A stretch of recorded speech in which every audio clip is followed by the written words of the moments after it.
Hello everyone. आज की class में हम इनकम फ्रॉम सैलरीज़ के टॉपिक को कंटिन्यू करेंगे।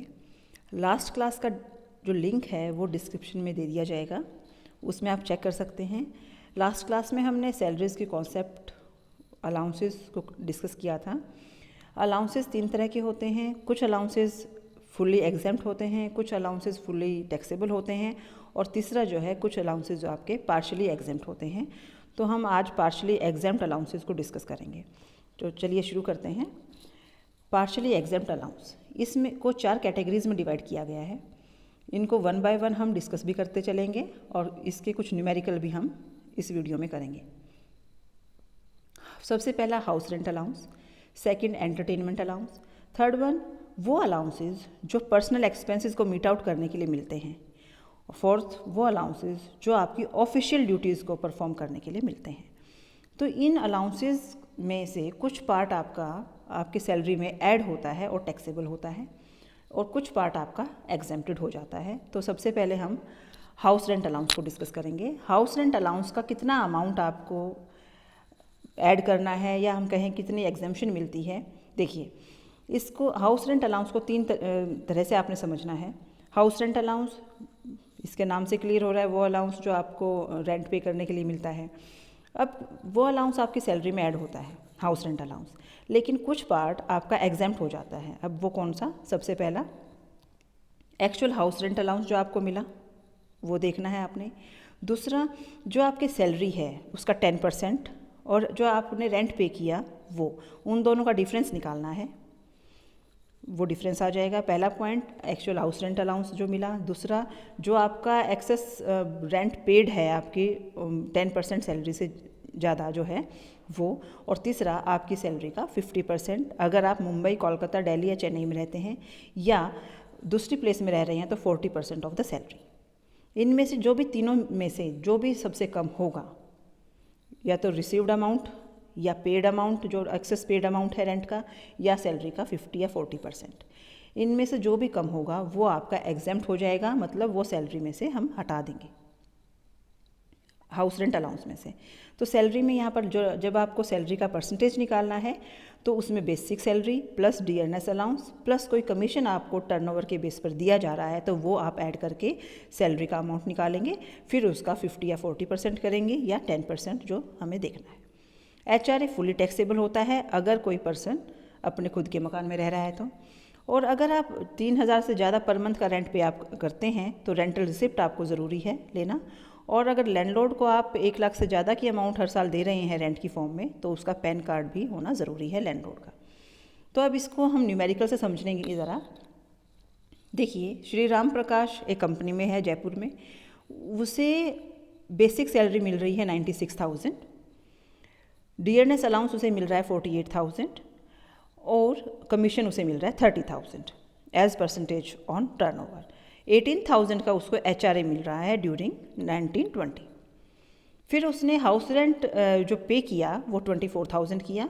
तो हमें कैलकुलेट करना है HRA जो कि एग्जेम्प्ट होगा, या हम कहें कितने पर टैक्स लगेगा। तो ध्यान दीजिएगा इसको, सबसे पहली बात जो मैं बोल रही हूँ उसको ध्यान देना है। सामने न्यूमेरिकल का सोल्यूशन भी है। HRA कैलकुलेट करते हुए सबसे पहले आपको सैलरी निकालनी है। सैलरी कितनी? 96,000 बेसिक सैलरी, उसमें डियरनेस अलाउंस ऐड कीजिए क्योंकि रिटायरमेंट बेनिफिट का पार्ट है ये, तभी DA ऐड होता है अगर आप वो सैलरी आपका रिटायरमेंट बेनिफिट का है, ठीक है। और तीसरा कमीशन अगर वो फिक्स परसेंटेज में है टर्नओवर की। तो इन तीनों चीज़ों को जैसे ही आपने ऐड किया इस क्वेश्चन में तो आपका बन जाता है 1,74,000। अब हमें ये देखना है कि सैलरी का 40%, क्योंकि जयपुर में है तो सैलरी का 40% कितना हुआ वो आपने निकाल लिया। फिर आपने देखना है कि जो रेंट पे किया है और सैलरी का 10%, इन दोनों का डिफरेंस आपको निकालना है। दूसरे पॉइंट में रेंट पेड जो कि आपका था 24,000, सैलरी का 10% जो कि था 17,400। तो जैसे ही डिफरेंस निकाला, मतलब सैलरी के 10% से ज़्यादा जो आप रेंट पे कर रहे हैं वो कर रहे हैं 6,600 रुपये, एक्सेस अमाउंट हो गया। और तीसरा पॉइंट आपको देखना है जितना HRA आपको मिला, हाउस रेंट अलाउंस जितना मिला वो आपको इस क्वेश्चन में दिया गया है 18,000। इन तीनों में से जो भी कम होगा, list of the following is exempt from tax. तो इसमें एग्जेम्प्ट फ्रॉम टैक्स क्या हुआ? 6,600 रुपीज़ आपको एग्जेम्पशन मिल जाएगी, और आपका जो सैलरी में ऐड हो जाएगा या हम कहें टैक्सेबल हो जाएगा वो हो जाएगा 18,000 पूरा टैक्सेबल नहीं होगा। 6,600 एग्जेम्प्ट होने के बाद बचा हुआ अमाउंट आपका जो कि 11,400 है वो टैक्सेबल हो जाएगा। तो ये हुआ हाउस रेंट अलाउंस। ध्यान से समझने की कोशिश करना है इसको। इसके बाद बात करते हैं हम एंटरटेनमेंट अलाउंस की। एंटरटेनमेंट अलाउंस क्या होता है? ये भी नॉन गवर्नमेंट एम्प्लॉय को अगर मिलता है तो फुली टैक्सेबल है।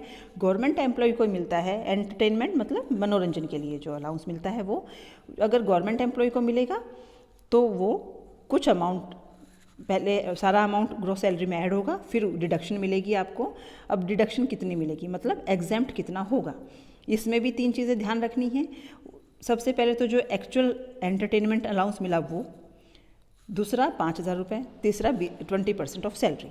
इनमें से तीनों में से जो सबसे कम होगा उसकी आपको एग्जेम्पशन मिल जाएगी, डिडक्शन मिल जाएगी। मतलब ये होता है कि पहले सैलरी में आप अलाउंस को ऐड कीजिए, फिर उसको जितने डिडक्शन आपको मिल रही हैं उसको माइनस कर दीजिए, तो फिर आप टैक्स कैलकुलेट करते हैं। In case of government employ ये सब होता है, क्योंकि नॉन गवर्नमेंट एम्प्लॉय के केस में ये फुली टैक्सेबल होता है, पूरा का पूरा अमाउंट आपका सैलरी का पार्ट बनता है। सैलरी यहाँ पर जब कैलकुलेट करेंगे केवल बेसिक सैलरी लेंगे, कोई बेनिफिट इसमें आप ऐड नहीं करेंगे, कोई इसमें आप डियरनेस अलाउंस भी ऐड नहीं करेंगे। तो सिंपली सैलरी जो आपकी बेसिक सैलरी है वो लेंगे। और एंटरटेनमेंट अलाउंस में हमें एक चीज़ और ध्यान रखनी है, कितना हमने खर्च किया उससे मतलब नहीं है। जैसे रेंट पेड में हम रेंट पेड देख रहे थे, यहाँ पर हम खर्चे से मतलब नहीं रखते हैं कितना खर्च हुआ। एग्जाम्पशन आपको 5,000 मेनली 5,000 मिलती है, अदरवाइज जो तीनों में सबसे कम हो वो होता है। क्वेश्चन देखिएगा, राजेश एक गवर्नमेंट एम्प्लॉय है, बेसिक सैलरी उसकी दे रखी है 2,20,000 per annum, dearness allowance given है, एंटरटेनमेंट अलाउंस जो उसे रिसीव हो रहा है वो है 12,000, एक्चुअल खर्चा उसका हो गया 15,000 का। तो हमें बताना है कि एंटरटेनमेंट अलाउंस कितना टैक्सेबल होगा। ठीक है, तो इसमें वही बहुत इजी है, 3 चीज़ों का ध्यान रखेंगे। एक्चुअल एंटरटेनमेंट अलाउंस रिसीव्ड 12,000 हुआ, मैक्सिमम लिमिट आपको 5,000 तक की एग्जम्पशन मिल सकती है, सैलरी का 20% हुआ 44,000। तो आप यहाँ पर देखेंगे कि कितने की डिडक्शन मिलेगी, एग्जम्पशन मिलेगी 5,000 रुपीज़ की। ठीक है, तो जो उसे एक्चुअल अमाउंट रिसीव्ड हुआ है वो 12,000 में से 5,000 पर टैक्स नहीं देगा, 7,000 पर टैक्स देगा। और कितना खर्चा उसने किया उसका यहाँ कुछ भी कंसिडरेशन नहीं होगा, उसको हमें कंसिडर नहीं करना है।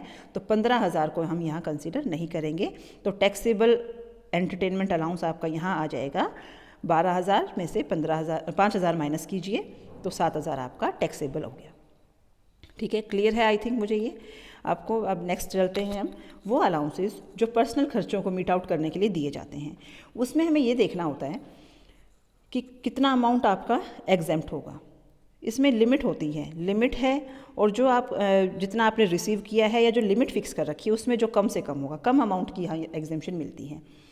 देखिए इसमें इनकी हमने अमाउंट भी जो है वो मैंने आगे दे रखी हैं कि किस अलाउंस में कितना अमाउंट आपको एग्जेम्पशन लिमिट है। तो हम इसको इन शॉर्ट डिस्कस करते हैं। चिल्ड्रन एजुकेशन अलाउंस है, ये जैसे मिलता है, ये एक बच्चे के लिए पर मंथ 100 रुपये के हिसाब से आपका एग्जेम्प्टेड होता है। रिसीव जब आप करेंगे तो एग्जाम्पशन आपको इतने की मिलेगी। ठीक है, साथ ही साथ ये 2 बच्चों तक होता है, तो आप यू कैन से कि एनुअली 2,400 रुपये का यहाँ पर एग्जाम्पशन आपको चिल्ड्रन अलाउंस में मिल जाती है। हॉस्टल एक्सपेंडिचर अलाउंस जो होता है एक बच्चे के हिसाब से 300 रुपये पर मंथ मिलता है, 2 बच्चों पर मैक्सिमम लिमिट होती है। तो 7200 रुपये का हॉस्टल एक्सपेंडिचर अलाउंस की एग्जाम्पशन आपको मिलती है, या जो आपने एक्चुअल में खर्चा किया है, जो आपको amount which are exempt to the extent of amount received और द लिमिट स्पेसिफाइड। ठीक है, तो इसमें कम से कम अमाउंट को आपने देखना है। शेड्यूल्ड एरिया अलाउंस, कुछ एरिया को फिक्स कर दिया कि यहाँ पर अगर आप ट्राइबल एरिया होते हैं, यहाँ पर अगर आप नौकरी कर रहे हैं तो आपको कुछ अलाउंस देंगे। तो ये 2,400 रुपये एनुअली एग्जेम्प्ट होता है, 200 पर मंथ के हिसाब से ये जाता है। तो जितना भी आपको एक्चुअल अमाउंट रिसीव हुआ और जो आपको पर मंथ एग्जेम्पशन मिली है, इसमें जो कम से कम होगा वो आपको देखना है। मैं बार बार कह रही हूँ, जो आपको अलाउंस मिल रहा है और जितने की लिमिट है, ये लिमिट हमने आगे मैंने टेबल में दी हुई है किसकी कितनी लिमिट बनती है, तो इन अलाउंसेस को आप ऐसे एग्जेम्प्ट करते हैं। ऐसे ही ट्रांसपोर्ट अलाउंस बनता है। ये ट्रांसपोर्ट अलाउंस सबको नहीं मिलता है, जो कि डीफ डम या कुछ हैंडीकैप पर्सन है, डिसेबल हैं, उनको ही ये अलाउंस मिलता है। और ये एग्जाम्पशन भी लिमिट 3,200 पर मंथ है। ठीक है। तो अंडरग्राउंड अलाउंस जो नीचे माइनिंग एरिया में काम करते हैं, क्लाइमेट ऐसा है वहाँ का, नेचुरल क्लाइमेट में अंडरग्राउंड माइंस में काम कर रहे हैं, तो उनको इस टाइप के अलाउंस दिए जाते हैं। तो ये 800 रुपये पर मंथ के हिसाब से एग्जाम्प्ट होता है। हम ये कह सकते हैं कि एनुअली 9,600 रुपये एग्जाम्पशन मिल जाती है। फिर बात आती है डिफ़िकल्ट एरिया या बॉर्डर एरिया अलाउंस। ऐसे लोग वहाँ पर जो लोग नौकरी कर रहे हैं, वहाँ पर पोस्टिंग है, तो वहाँ के लिए भी कुछ अलाउंसेस मिलते हैं। तो ये भी आपका वेरी करता है कि आपका किस एरिया में आप पोस्टेड हैं।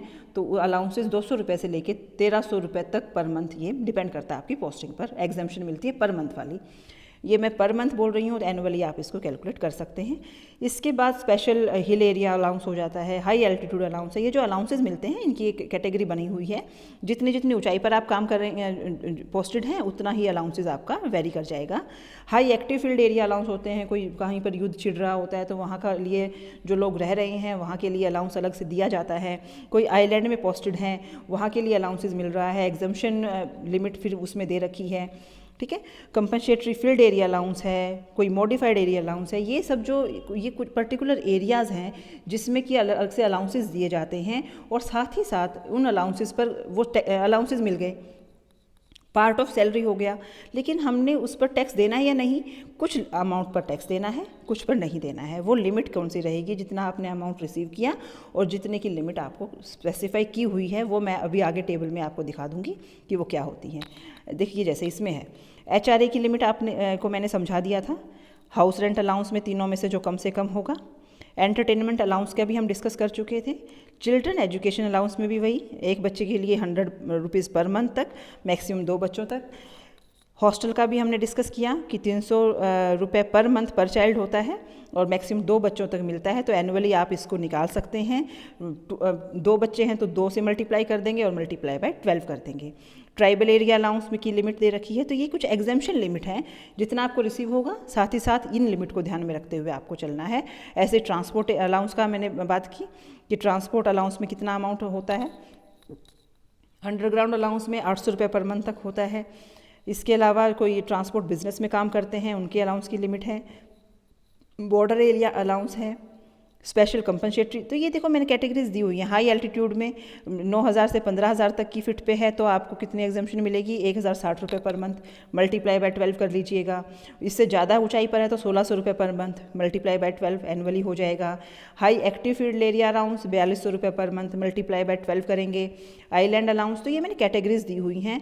ध्यान दीजिए, मैं ये कहना चाह रही हूँ कि आपको अलाउंस जब कैलकुलेट करना, अलाउंसेस की डिडक्शन कैलकुलेट करनी है तो इस अमाउंट को ध्यान में रखते हुए आप करेंगे। इनको आप याद कर लेंगे। इसके बाद देखिए न्यूमेरिकल मैंने इसमें दिया हुआ है, देखिएगा, समझने की कोशिश करना है इसमें आपने।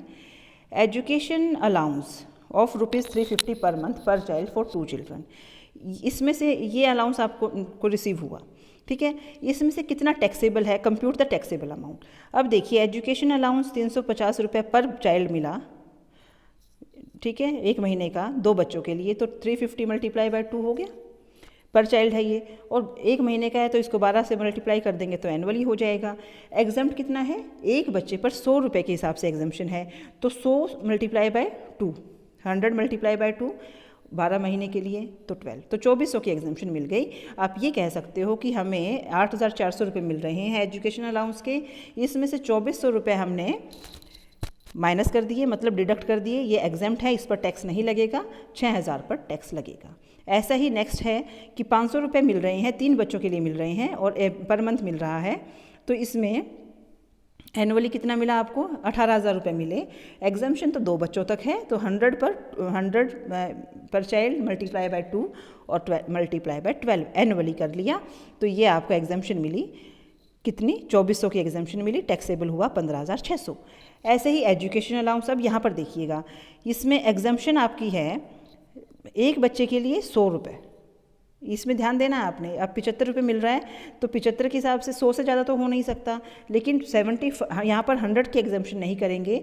यहाँ पर जो मिला 100 रुपीज़ मिलना था अलाउंस की एग्जाम्पशन, लेकिन एक्चुअल में अलाउंस रिसीव हुआ 75 रुपये, तो विच एवर इज़ लेस 75, तो 75 के हिसाब से कैलकुलेशन होगी। Which ever is less per month के हिसाब से जो अमाउंट है ना पर चाइल्ड, उससे आप कम या ज़्यादा देखेंगे, तो 75 को हमने यहाँ लिया, क्योंकि 100 और 75 में कौन सा लेस है उसकी एग्जम्पशन मिलती है। 2 बच्चों तक मिलती है, 3 बच्चों तक नहीं मिलेगी। तो अमाउंट यहाँ पर आप 75 के हिसाब से मल्टीप्लाई बाय 2 और 12 1800 रुपये की एग्जम्पशन तीसरे सी पार्ट में आप करेंगे। डी पार्ट में हॉस्टल का दे रखा है ऐसे ही। हॉस्टल के लिए एक बच्चे के लिए 450 पर मंथ मिल रहा है 2 बच्चों तक। एग्जम्पशन कितनी हो गई? पहले तो हमने जो अलाउंस मिला वो निकाल दिया, फिर एग्जेम्प्टेड लिमिट निकाल दी, इसके बाद जो बचा वो टैक्सेबल अमाउंट आ जाएगा इस अलाउंस का। ऐसे ही ई पार्ट में हमने किया 250 रुपये मिल रहा है, 3 बच्चों के लिए मिल रहा है, 12 महीने का मिल रहा है, 9000 रुपये अमाउंट आ गया। एग्जेम्प्ट केवल 2 बच्चों तक मिलेगी तो 250 रुपये के हिसाब से 2 से कैलकुलेट करेंगे आप। तो 250 मल्टीप्लाई बाय 2 करेंगे। यहाँ पर आप 300 वाली चीज़ नहीं लेंगे, विच एवर इज़ लेस। 200 250 और 300 में कौन सा लेस है? 250 लेस है, तो 250 के हिसाब से कैलकुलेशन होगी। इस पॉइंट पर ध्यान देना है। कई बच्चे क्या करते हैं, पूरे टोटल अमाउंट का देखते हैं, विच एवर इज़ लेस नहीं, हमें पर चाइल्ड अमाउंट देखना है कितना मिला और कितना एग्जेम्प्टेड हो सकता है। विच एवर इज़ लेस का हम यहाँ ध्यान रखते हैं। ऐसे ही ट्रांसपोर्ट अलाउंस है। एफ पार्ट में ट्रांसपोर्ट अलाउंस मिलेगा ही नहीं उसको, क्योंकि वो कोई हैंडीकैप नहीं है। अंडरग्राउंड अलाउंस में भी वही देखना है, उसे मिल कितना रहा है, 1000 रुपये पर मंथ मिल रहा है, एनुअली 12000 हो गया, एग्जाम्प्ट 800 के हिसाब से होगा, तो 2400 पे हम टैक्स देंगे। तो ये मैंने कोशिश की है कि ये अलाउंसेस कुछ आपको क्लियर हो जाए। अब बात करते हैं हम, कुछ अलाउंसेस ड्यूटी परफॉर्म करने के लिए मिलते हैं, ऑफिशियल ड्यूटीज़ के लिए। अब ऑफिशियल ड्यूटीज़ के लिए जो अलाउंस मिलते हैं उसमें हमें कोई एग्जेम्पशन लिमिट नहीं दे रखी। हमें सिंपली क्या देखना होता है कि जितना अमाउंट आपको रिसीव हुआ और जितना आपने खर्च किया, जो कम था उसकी आपको एग्जेम्पशन मिल जाएगी। ये कैटेगरीज बना दी गई। यूनिफॉर्म अलाउंस आपका मिलता है, आप आर्मी में हैं, ठीक है, आप कुछ ऐसे काम में है कि ट्रैवलिंग अलाउंस आपको मिलता है। आपकी ड्यूटी परफॉर्म करने के लिए uniform allowance, travelling allowance, daily allowance मिलता है, आने जाने का खर्चा मिलता है, कन्वीनियंस अलाउंस मिलता है, कोई हेल्पर आपको दे रखा है या हेल्पर अलाउंस मिलता है, या कोई रिसर्च में आप हैं, साइंटिस्ट हैं तो एकेडमिक अलाउंस या रिसर्च अलाउंस मिलता है। तो ये जो कैटेगरीज बनी हुई हैं, आपकी ड्यूटीज़ परफॉर्म करने के लिए जो अलाउंसेस मिलते हैं उनकी एग्जेम्पशन, फिर बोल रही हूँ, उनकी एग्जेम्पशन के लिए कोई लिमिट नहीं है। जितना आपको अमाउंट रिसीव हुआ और जितना आपने खर्च किया, उन दोनों में जो कम था उसकी आपको एग्जेम्पशन डिडक्शन मिल जाएगी और बाकी आपका टैक्सेबल हो जाएगा। तो देखिए क्वेश्चन मैंने इसमें कोशिश की है बताने की आपको। कन्वीनियंस अलाउंस मिला 2000 पर मंथ एक पर्सन को। ही spent 18,000 during the year for official purpose. तो यहाँ पर देखिए 2000 पर मंथ 12 से कर दिया तो 24,000 रुपये आपको मिला। अब आपने खर्चा कितना किया है? 18,000 रुपये किया है, तो पूरा 18,000 डिडक्ट हो जाएगा और 6,000 रुपये की आपकी जो 24,000 मिला था उसमें से 6,000 पर आपको टैक्स देना पड़ेगा। बी पार्ट में देखिए कन्वीनियंस अलाउंस 2,000 मिला, एनुअली आपने 24,000 निकाला, आपने ऑफिशियल खर्चा किया 28,000 रुपये, तो यहाँ पर टैक्सेबल अमाउंट कुछ नहीं रहा, तो आपको एग्जेम्पशन 28 की मिलेगी नहीं, क्योंकि 28 अमाउंट आपको मिला ही नहीं है। तो 24,000 ही आपको यहाँ रिसीव हुआ है, खर्चा आपका ज़्यादा हो गया है, तो कुछ टैक्सेबल नहीं है, पूरा एग्जेम्प्टेड है। यूनिफॉर्म अलाउंस सी पार्ट में देखिए, यूनिफॉर्म अलाउंस 6,000 पर एनम मिल रहा है। पर एनम पर मंथ में ध्यान देंगे, पर एनम एनुअली होता है, इसके लिए आपको 12 से मल्टीप्लाई नहीं करना, ये ऑलरेडी कैलकुलेटेड है। उसने ड्यूरिंग द ईयर 5,000 रुपये खर्च किए यूनिफॉर्म पे, तो 1,000 रुपये पर उसको टैक्स देना होगा। जो खर्चा किया और जो अमाउंट रिसीव हुआ, which ever is less is exempted. Helper allowance, अब यहाँ पर ध्यान देंगे आप, डी पार्ट में 5,000 पर मंथ हेल्पर अलाउंस मिल रहा है, एनुअली 60,000 हो गया। पर उसने जब खर्च किया, मंथली सैलरी में उस है ये, तो उसने जब खर्च किया 4,000 रुपीज़ उसने दिए, और वो हेल्पर जो है वो 70% ही अपना टाइम ऑफिशियल वर्क के लिए लगाता है। तो जितना 4,000 जो आप दे रहे हो हेल्पर को, उसका 70% मल्टीप्लाई बाय 12, क्योंकि ऑफिशियल वर्क के लिए 70% ही उसका यूज़ करना है आपने। तो आपको मिला हेल्पर अलाउंस जो है 60,000 आपको पर मंथ के हिसाब से है। आप हेल्पर को जो अमाउंट वो खर्च कर रहा है हेल्पर ऑफिशियल, उसके लिए हमने 33,600 कैलकुलेट किया। जितना भी अमाउंट आपका बनता है 4 के हिसाब से, 4,000 के हिसाब से, उसका 70% आपने निकाला, तो बाकी का जो अमाउंट है वो टैक्सेबल हो गया। तो आई होप आपको ये चीज़ें क्लियर हो गई होंगी। हमने 4 कैटेगरीज़ की, HRA की एग्जाम्पशन की, एंटरटेनमेंट अलाउंस की एग्जाम्पशन की, कुछ कैटेगरीज जो पर्सनल खर्चे अलाउंसेस में के लिए होते हैं वो किया, और हमने कुछ अलाउंसेस को पढ़ा जो कि आपके ड्यूटी परफॉर्म करने के लिए होते हैं। तो आई होप आपको ये चीज़ें क्लियर हो गई होंगी बेटा। Thank you very much for today's class.